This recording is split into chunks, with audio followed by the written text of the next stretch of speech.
ദില്ലി ചലോ മാർച്ചുമായി കർഷകർ മുന്നോട്ട് തന്നെ. ചണ്ഡീഗഡിൽ നടത്തിയ ചർച്ചയിൽ കേന്ദ്രം മുന്നോട്ട് വെച്ച നിർദ്ദേശങ്ങൾ കർഷക സംഘടനകൾ തള്ളി. ശംഭു അതിർത്തിയിൽ പ്രതിഷേധം തുടരാനാണ് തീരുമാനം. കർഷകർക്കെതിരായ ആക്രമണങ്ങളിൽ സുപ്രീംകോടതി സ്വമേധയാ കേസെടുക്കണമെന്നും കർഷക സംഘടനകൾ ആവശ്യപ്പെട്ടു.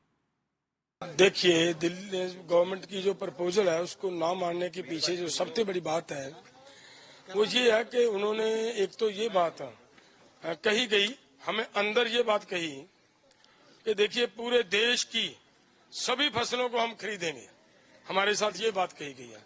और लेकिन बाहर आकर जो प्रेस के सामने बात कही गई वो इसके इससे बिल्कुल उल्ट कही गई। वो ये कहा गया कि जो किसान अदर क्रॉप्स को छोड़कर, धान और कणक गेहूं को छोड़कर जो किसान इन फसलों की खेती करेंगे उनको देंगे। तो इसका मतलब दूसरा बाकी जो आदमी पहले से ही वो फसलों की बिजाई कर रहा है उसको तो कुछ नहीं मिलेगा। നോബൽ മാരിക്കാരനുണ്ട് വിശദാംശങ്ങളുമായി. നോബൽ, കേന്ദ്രവുമായി നടത്തിയ ചർച്ചയിൽ സമവായമായിട്ടില്ല എന്ന് തന്നെയാണ് മനസ്സിലാക്കുന്നത്. ഇനി എന്താണ് കർഷകരുടെ നിലപാട്?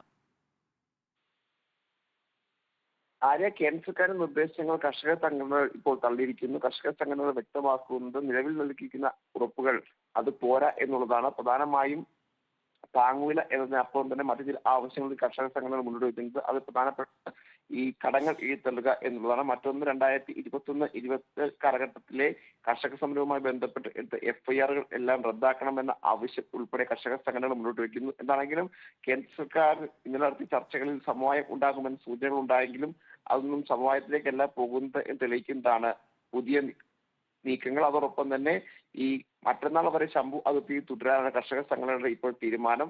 സർക്കാരിന്റെ മറുപടിക്കായി കാത്തിരിക്കുകയാണ്. തീരുമാനമായില്ലെങ്കിൽ ദില്ലിയിലേക്ക് ബുധനാഴ്ചത്തോടെ യാത്ര ആരംഭിക്കും എന്നുകൂടി കർഷക സംഘടനകൾ വ്യക്തമാക്കുകയാണ്. അതോടൊപ്പം തന്നെ കർഷകർക്കെതിരെ നിരന്തരം ആക്രമണങ്ങൾ നടക്കുന്നുണ്ട്. ഒപ്പം തോക്കുകളും കണ്ണീർവാതകങ്ങളും ഒക്കെ ഉപയോഗിക്കുന്നു. അത്തരത്തിൽ ഹരിയാന DGP ഉൾപ്പെടെ ആ നിലപാടുകൾ പറയുകയും ചെയ്തു. കർഷകർക്കെതിരെ ആക്രമണങ്ങളിൽ സുപ്രീം കോടതി സ്വമേധയാ കേസെടുക്കണമെന്ന ആവശ്യവും ഇപ്പോൾ കർഷക സംഘടനകൾ എന്താണെങ്കിലും മുന്നോട്ട് വെച്ചിരിക്കുന്നു. ഇപ്പോൾ നാളെ കേന്ദ്ര സർക്കാർ ഇതുമായി ബന്ധപ്പെട്ട് മറ്റെന്തെങ്കിലും നീക്കുപോക്ക് കർഷകരുമായി നടത്തുമോ എന്നാണ് പ്രധാനപ്പെട്ട കാര്യം. നിലവിലത്തെ പ്രധാനമായും അതായത് 5 വിളകൾക്ക് താങ്ങുവില നൽകിക്കൊണ്ട് 5 വർഷത്തേക്ക് എടുക്കാൻ 2 ഏജൻസികൾ നിയോഗിക്കും എന്തായിരുന്നു കർഷക സംഘടനകളുമായി നടത്തിയ ചർച്ചയിൽ പ്രധാനമായും കേന്ദ്രം മുന്നോട്ട് വെച്ചത്. അതിനപ്പുറം മറ്റെന്തെങ്കിലും നിർദ്ദേശം കൂടി ഇനിയിപ്പോൾ കേന്ദ്ര സർക്കാരിന്റെ ഭാഗത്ത് ഉണ്ടാകുമോ എന്നാണ് ഉറ്റുനോക്കുന്നത്. അങ്ങനെയാണെങ്കിൽ മാത്രം ദില്ലി ചലോ മാർച്ചുമായി മുന്നോട്ട് പോകാൻ തന്നെയാണ് കർഷകരുടെ തീരുമാനം. ചർച്ചയിൽ സമവായം ആയിട്ടില്ല. നോബൽ മാരിക്കാരനാണ് വിവരങ്ങൾ നൽകിയത്.